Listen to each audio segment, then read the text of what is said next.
Voici maintenant le moment de visiter ce qu'on considère comme étant la 8e merveille du monde, le temple d'Angkor Wat. Il s'agit du plus vieux monument religieux au monde. Il est situé sur un terrain de 200 km² et il est devenu le symbole du Cambodge, que l'on retrouve d'ailleurs sur son drapeau.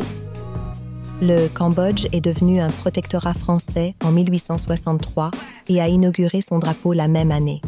Les couleurs rouge et bleu étaient les couleurs traditionnelles de l'Empire khmer du IXe siècle. La couleur bleue symbolise la royauté du Cambodge. Le rouge représente la nation et le blanc évoque la religion, principalement le bouddhisme. Il s'agit du seul drapeau national à représenter un bâtiment réel. Voici les différents drapeaux du Cambodge au fil des années en fonction des différents régimes au pouvoir.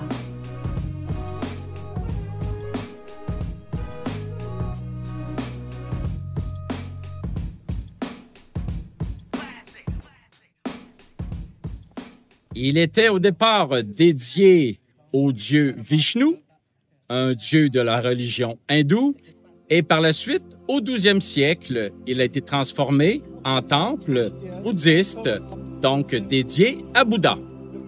C'est maintenant le temps de le visiter avec plusieurs autres informations et des images vraiment superbes. Bonne visite! Selon la légende hindoue, le temple aurait été construit en une nuit au IIe siècle, à l'image des écuries du roi des dieux, Indra, qu'il aurait offert au fils du roi Khmer, suite à la visite du royaume d'Indra par le jeune prince. Le nom Angkor vient du sanskrit et signifie résidence royale. Et Wat, temple monastère. On peut donc traduire Angkor Wat par résidence royale des monastères, car le site héberge 2 monastères encore présents et occupés par les moines bouddhistes. À l'intérieur d'une douve de plus de 5 km de long et d'un mur externe de 3,6 km de longueur, se trouvent 3 galeries rectangulaires, chacune construite l'une à l'intérieur de l'autre.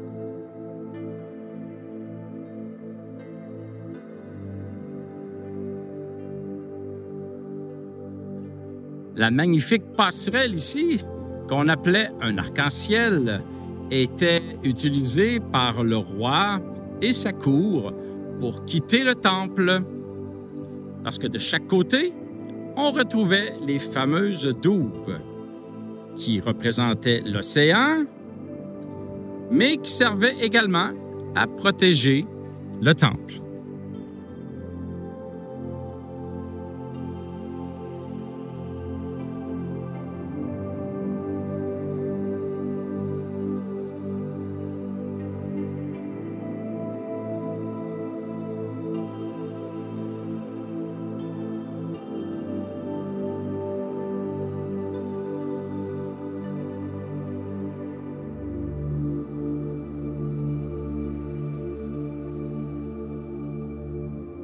À l'intérieur, ici, le roi pouvait faire de somptueuses cérémonies avec des milliers de personnes.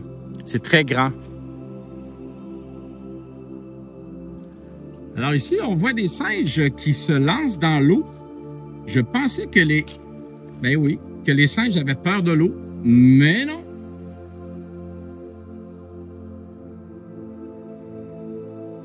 Le temple est admiré pour la grandeur et l'harmonie de son architecture et les nombreux bas-reliefs qui ornent ses murs.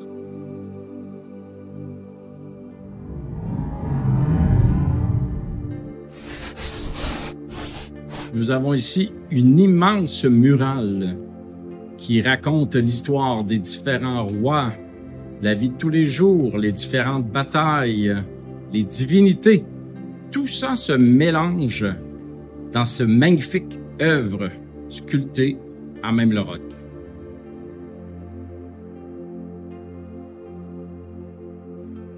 Ici, un escalier très à pic et heureusement, le guide ne nous demande pas de l'escalader.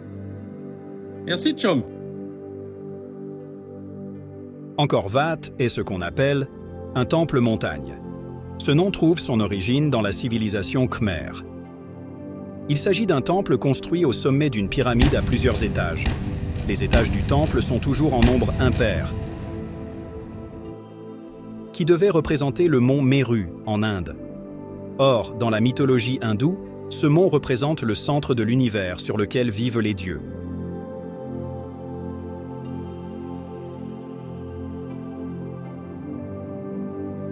Alors, on s'en tirera pas, hein? On va escalader, on n'a pas le choix. La 8e merveille du monde, il faut l'escalader. Angkor Wat est le plus grand des temples et le plus grand monument religieux du monde. Il fut construit par le roi Khmer Suryavarman II au début du XIIe siècle à Yashodharapura, Angkor actuel, capitale de l'Empire Khmer, en tant que temple d'État et éventuel mausolée. Il est le temple le mieux préservé d'Angkor, l'une des plus grandes villes médiévales du monde. Il est le seul à être resté un important centre religieux depuis sa fondation, initialement hindou et dédié au dieu Vishnu pour l'Empire Khmer, rompant avec la tradition Shiva des rois précédents.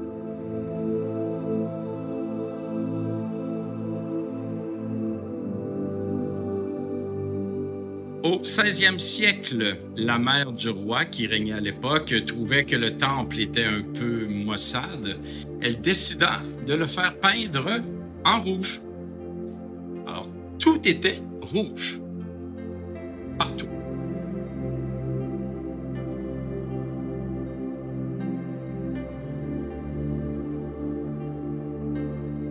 Ici, c'était la salle de bénédiction.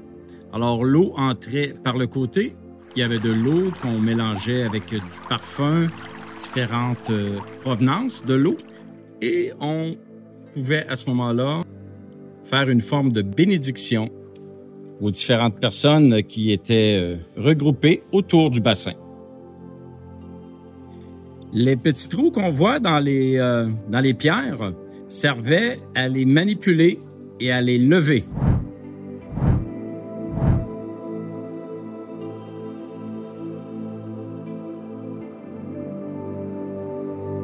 Angkor Wat a progressivement été transformé en temple bouddhiste vers la fin du XIIe siècle, vocation qu'il sert encore actuellement.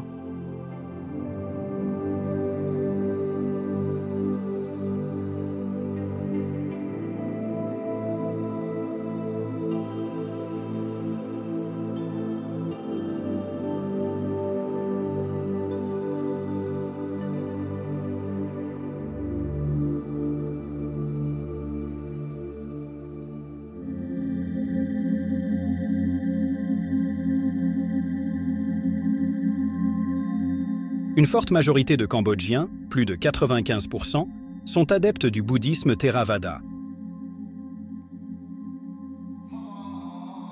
Loin d'être monolithique, le bouddhisme est composé de nombreuses branches et écoles différentes.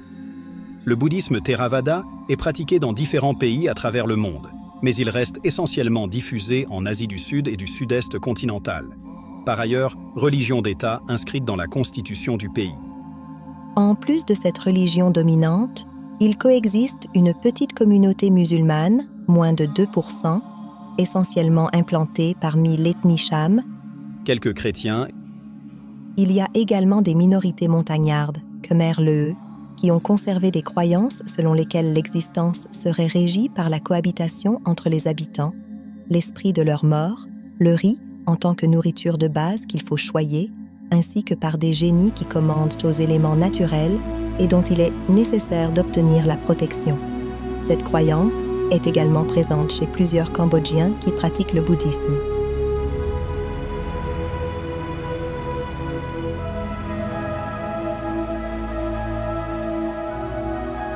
Nous sommes arrivés à un temple particulièrement intéressant qui s'appelle Thapron.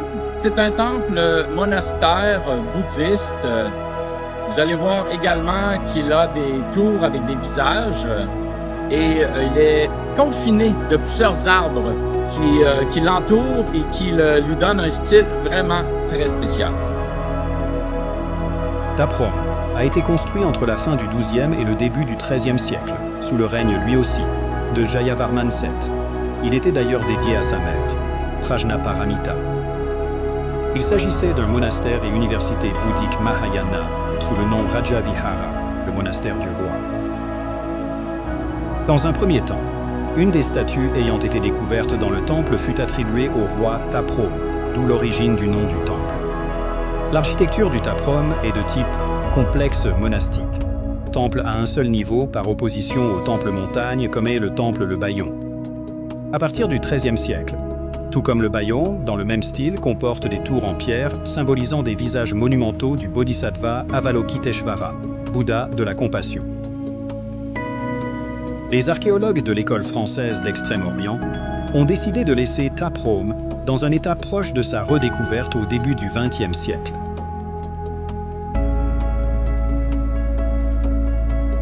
Alors, un fait intéressant, on a tourné ici le film Tomb Raider avec Angelina Jolie. Voici d'ailleurs un extrait du film.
De nombreux reliefs de différents animaux sont présents dans le temple. Le dinosaure est l'une de ses œuvres d'art les plus ambiguës. Le relief a acquis une notoriété moderne à la fin des années 1990, lorsque les caractéristiques en forme de lobe qui parcourent le dos de l'animal ont été comparées aux plaques dorsales des dinosaures stégosaures. Ce temple a été construit pour la mère du même roi qui a fait construire Angkor Wat. Et celle-ci, comme vous savez peut-être, qui aimait le rouge, a fait peindre le temple en rouge.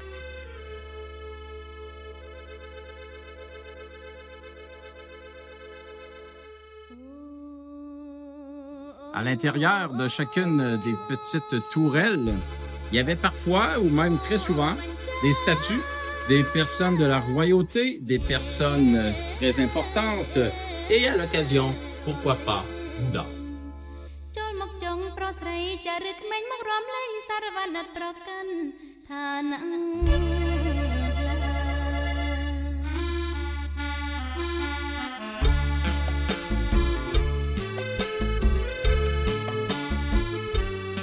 Tous ces énormes arbres qui ont envahi les ruines auraient environ 300 ans.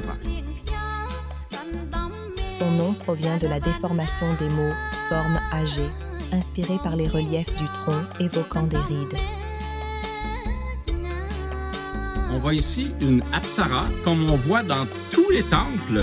C'est une danseuse, mais c'est plus qu'une danseuse, c'est les femmes du dieu qui séjournent au paradis.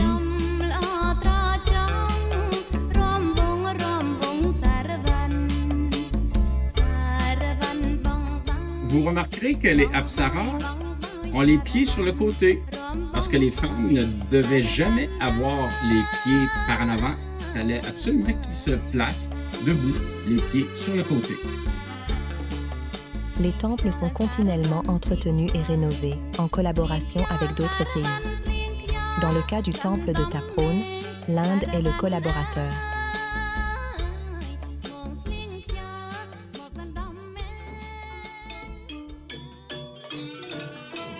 Nous allons maintenant visiter le temple qui s'appelle Prerup, ce qui veut dire tourner le corps. Ce qui m'amène à vous parler de la façon dont on dispose des dépouilles après la mort. Le nom de Prerup est rapporté à un rite funéraire homonyme avec les cendres du défunt, qui signifie « changer la forme » en khmer. Un bassin rectangulaire en grès, situé au bas de l'escalier principal, aurait servi pour ces crémations.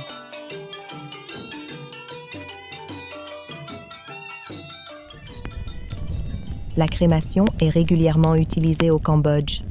Cependant, elle fait partie d'un rituel assez particulier qu'on appelle « tourner le corps ». Après l'incinération du corps, les proches du défunt forment une silhouette humaine avec les cendres froides, ressemblant le plus possible à la personne décédée. Ensuite, ils retournent le corps de cendre en priant tous ensemble afin de favoriser la nouvelle réincarnation. Alors, après vous avoir expliqué la tradition de la crémation typiquement cambodgienne, je vous explique l'origine de cette tradition. Alors, un des rois du 14 ou 15e siècle avait fait procéder à sa crémation ici, au bas des marches de la tour principale, où il y avait initialement un taureau représentant la monture de Shiva. Il a fait procéder à la crémation de son corps après sa mort et on l'a retourné de la façon dont je vous expliquais tout à l'heure dans la petite capsule.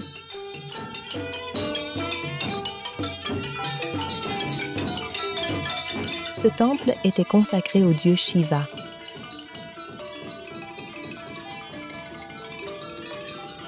Eh bien oui, on escalade encore les escaliers. Ceux-ci sont vraiment à pic.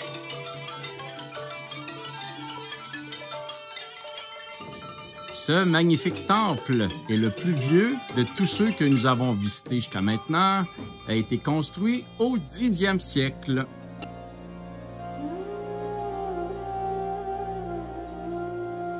Une des différences avec la construction des différents temples, alors ici au 10e siècle, on utilisait des briques.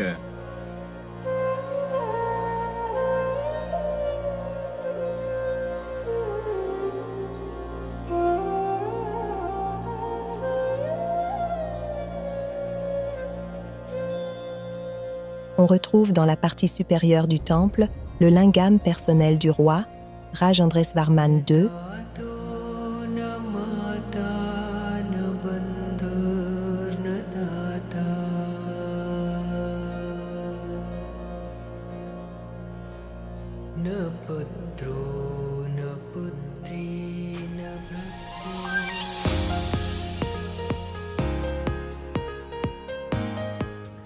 Aujourd'hui, nous partons à l'aventure dans ces petits bateaux sur le lac Tonle Sap. Nous allons visiter un village sur pilotis, le village de Kampong Glut. Venez avec nous, une activité totalement différente. Le lac Tonle Sap, qui signifie Grande rivière d'eau douce, traduit plus fréquemment par Grand lac, est un système hydrologique combinant lac et rivière portant ce même nom, d'une importance capitale pour le Cambodge. Le lac est le plus grand lac d'eau douce d'Asie du Sud-Est et un site de première importance du point de vue écologique. Il est situé en plein centre du Cambodge, tout près du site historique d'Angkor. Ce lac est caractérisé par un phénomène exceptionnel, le renversement des eaux.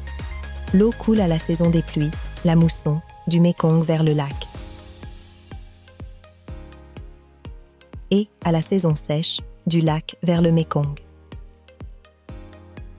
Ce phénomène inhabituel signifie que la superficie du lac varie énormément entre la saison humide et la saison sèche. D'une superficie de 2569 km² en saison sèche, le lac s'étend sur environ 3000 km² après les pluies, inondant de vastes étendues de prairies et de forêts. La profondeur du lac décuple à partir de son niveau le plus bas d'1 mètre, résultant en d'énormes volumes d'eau dans la région pendant une partie de l'année.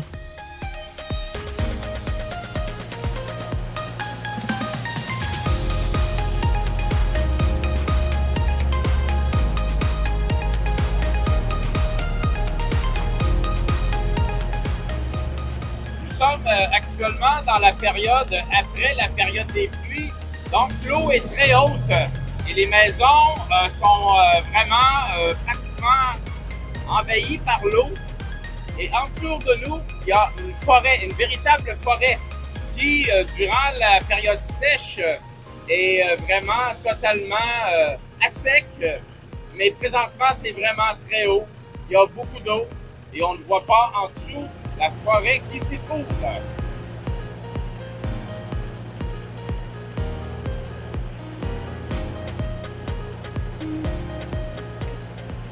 Alors, on retrouve ici environ 1000 maisons, environ 4000 personnes qui vivent dans ces petites maisonnettes juchées sur des pilotis entre 6 et 9 mètres.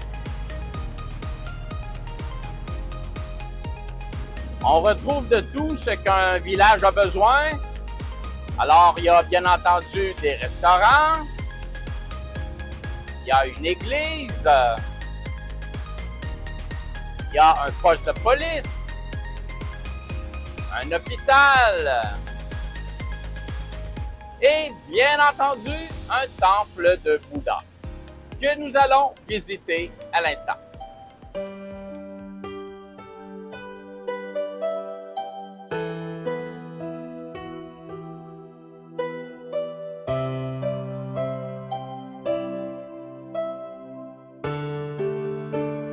Alors, on a un petit ami ici dans le village qui se joint à nous et qui nous a emmenés jusqu'au magnifique temple Bouddha qui se trouve derrière moi.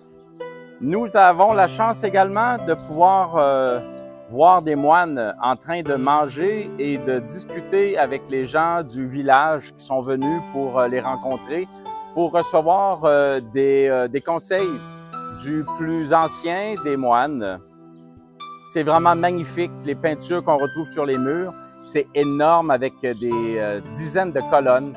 Je vous laisse voir ça.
Alors, les gens dans le village ici vivent de la pêche.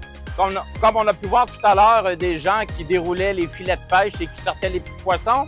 Mais également, ils élèvent des crocodiles. Nous sommes actuellement sur une espèce de truc flottant avec des planches douteuses et un peu pourries. Et il y a plein de crocodiles en dessous. C'est vraiment, j'en ai la chair de poule. On vous montre ça.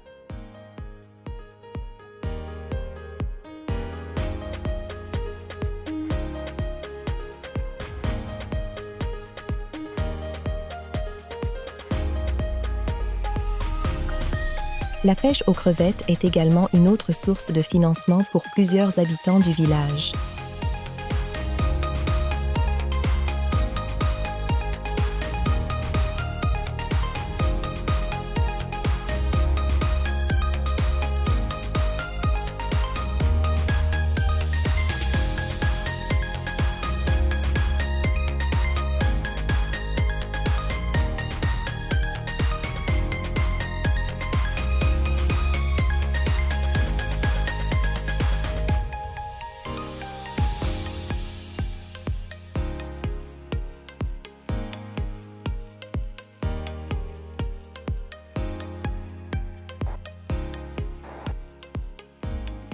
de retour dans la cité d'Angkor pour terminer la visite de ce magnifique site. Nous allons passer aujourd'hui par la porte de la Victoire, une des 5 portes autour du site.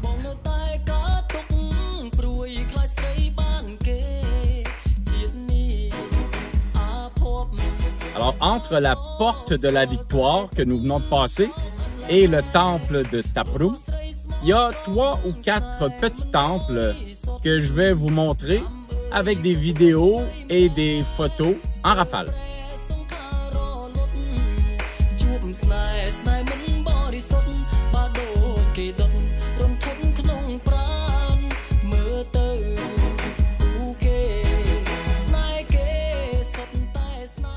Ce qui est différent des autres temples que nous avons vus jusqu'à maintenant, ce sont les hauts reliefs que l'on voit ici. Donc des sculptures plus surlevées, comme pratiquement en 3 dimensions, mais collées au mur. C'est ce qu'on appelle des hauts reliefs. Nous allons maintenant visiter le magnifique temple de Bante Spray, qui veut dire la citadelle des femmes ou de la fortune, construite au 10e siècle par les conseillers du roi et non pas le roi lui-même. Ce temple a été construit dans du grès rose, sous le règne de Jayavarman V. Il fut dédié aux 3 dieux de la trinité hindoue, Brahma, Vishnu et Shiva.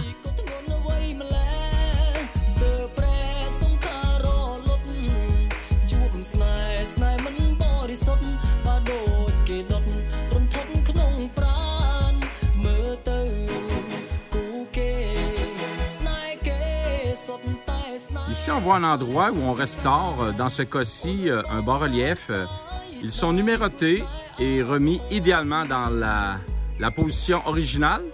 Par la suite, on les prend et on les envoie là-bas, on les transporte sur le temple, à l'endroit où on prétend, où on espère qu'il était à l'origine. On utilisait des pierres ainsi que des roches volcaniques.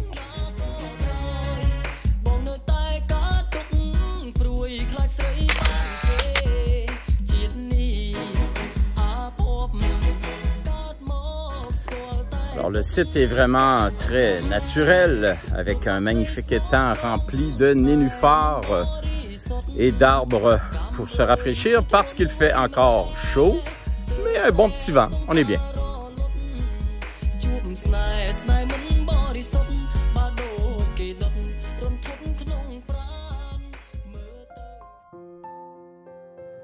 Alors là, on va visiter le temple Nik Pwan. Qu'est-ce qu'il y a de particulier, c'est qu'il est à plusieurs mètres de distance de la rive et il faut emprunter un pont qui est vraiment beau. Alors, on va aller voir ça avec vous, un peu spécial.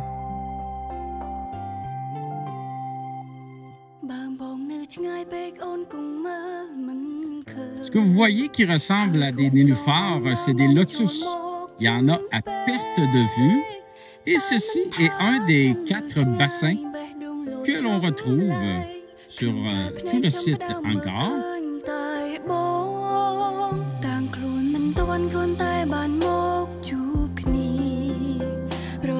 Le Neak Pean, qui signifie « temple des Nagas enchevêtrés », est un petit temple bouddhiste construit à la fin du XIIe siècle. Au centre du grand bassin, on retrouve un îlot circulaire sur lequel est édifié le temple central entouré de 2 nagas, qui signifie « serpent » en sanskrit. Dans la mythologie hindoue, le naga est un être qui garde les trésors de la nature qui apporte la prospérité. Les têtes des serpents forment l'entrée, leurs queues entremêlées ont donné son nom au temple. Les gens venaient ici pour se purifier. Antérieurement, c'était considéré comme de l'eau sacrée, mais maintenant, ce n'est plus le cas. 4 statues ornaient autrefois le grand bassin. Il n'en reste qu'une à l'est, reconstituée à partir des morceaux récupérés par les archéologues français qui ont déblayé le site. Cette étrange statue représente un cheval doté de jambes humaines. Elle évoque une légende selon laquelle Avalokiteshvara, une divinité bouddhiste, sauva des naufragés en se transformant en cheval volant appelé Balaha.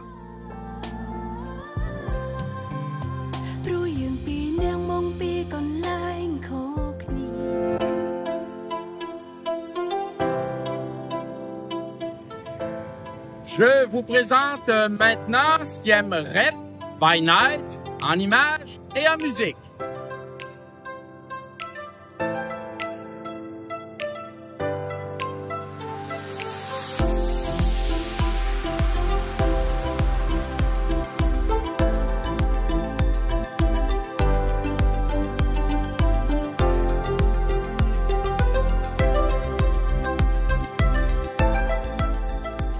Alors, comme vous avez vu, on est sur Pop Street, la rue la plus commerciale et la plus touristique de Siem Reap. Et voilà, il y a beaucoup de gens, il y a beaucoup de boutiques, il y a beaucoup de couleurs. Ça ressemble un petit peu à Patog, mais en moins achalandé. Mais aujourd'hui, on est vendredi.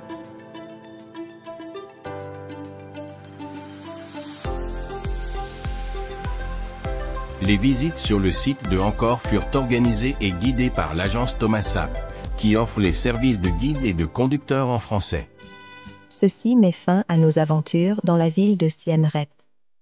Nous vous invitons à regarder nos autres reportages tournés dans le magnifique royaume du Cambodge, incluant ceux de Phnom Penh, avec, entre autres, la prison S21 et le Killing Field, en plus de ceux de la ville de Battambang, où vous attendent les mystérieuses grottes de chauves-souris et la balade en bambou traîne. À voir sur la chaîne Production Vikingo.